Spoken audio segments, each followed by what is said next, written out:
There is something you have never forgiven yourself for. You know exactly what it is. You've gone over it 1,000 times. What you should have said, what you wish you'd done. And every time you land in the same place. It was me. It was my fault. You've believed that for years. But you were wrong about that moment. Science can show you why. Decades ago, a scientist named Benjamin Libet tried something simple. He sat people down, watched their brains on a monitor, and asked them to lift a finger, whenever they felt like it. No rush, just whenever the urge came. And he wrote down 2 moments, the moment they felt themselves decide, and the moment their brain actually lit up to move the finger. Everyone assumed those 2 moments were the same. You decide, your brain acts. Together. Obviously. They weren't together. The brain lit up first, half a second before the person felt themselves choose. Think about what that means. The decision that feels like you making it, your brain has already started, before you even know it's happening. You're not the one who decides first. You're the one who finds out. Now, half a second. You could brush that off. Maybe the timing was just hard to measure. So here's the part that's much harder to explain away. Years later, a neuroscientist named John Dylan Haynes tried again with far better machines. This time, they could watch the brain and guess what you were about to choose before you chose it. Left hand or right. A free choice. Pick whenever you want. They could call it up to 10 seconds early.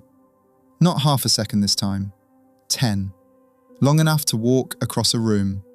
For 10 whole seconds, the answer was already sitting there, in your brain, while you still felt like you hadn't decided yet. This is the point where, for a lot of people, something underneath gives way. If the choice is already there before you feel it, then what have you been congratulating yourself for? And what have you been condemning yourself for all these years? It can feel like discovering you were never driving, that you've been a passenger your whole life, narrating decisions made somewhere you can't see. And here is where almost every version of this story stops. On the dread, on free will is an illusion. But that ending is wrong. It's wrong in a way almost no one explains. A way that changes everything about the moment you can't forgive. Stay with me to it. Going past where the frightening clip ends is the whole reason this channel exists. This is the part almost no one ever hears. Here is the part almost every version of this story leaves out. When people hear about Libet, they jump to one conclusion. So my brain decides and I just go along with it. I'm not free. But look closely at that conclusion. It hides a strange assumption. It assumes there are 2 of you. A you and, separately, your brain, doing things behind your back. But your brain isn't a stranger you're trapped inside. It isn't someone else making your choices in the dark. It's you. The deep, the unconscious, the parts that move before you can put them into words. That is not something other than you. That is the largest part of who you are. And that changes everything about the moment you regret. Because the guilt you've carried was built on a picture of yourself that was never true. The picture of someone who saw the whole situation clearly, weighed it coldly, knew better, and chose to do wrong anyway. That person, the calm, clear-eyed villain you've been sentencing all these years, never existed. There was only ever a human being, tired, afraid, shaped by everything that came before, awareness arriving a half step behind, the way it always does, for all of us. Not a monster who knew better, a person, in a moment, being human. I'm still learning as I go. I try to make videos about the things that quietly shape our lives but almost no one talks about. Death, regret, meaning, the things we feel but can't put into words, the ones that matter most and get the least attention. If those are the questions you sit with too, subscribe to the channel. It keeps me going. Thank you for being here. Now, I want to be honest with you, because the honesty is what makes this hold. The scientists themselves still argue about all of this. Some say Libet's famous brainwave isn't a decision at all, just the mind's background hum, rising and falling like water until one ripple happens to tip into action. Others say the early studies only ever caught small, meaningless movements, a finger, a twitch, and that real choices, the weighed ones, the ones that matter, may work nothing like that at all. So no, science has not proven you're a puppet. It has proven almost the opposite, that the simple, cruel story, "I knew better and chose wrong," is far too simple to be true. But hear this clearly, because it matters. This is not a way out. It does not mean nothing was your doing. It does not mean any of us can do harm and shrug and say the brain made me. You are still responsible for what you do. That never left. What this lifts is not your responsibility. It's your contempt. The private verdict that one bad moment revealed some rotten thing at your core. You can answer for what you did and still stop hating who you are. Those were never the same thing.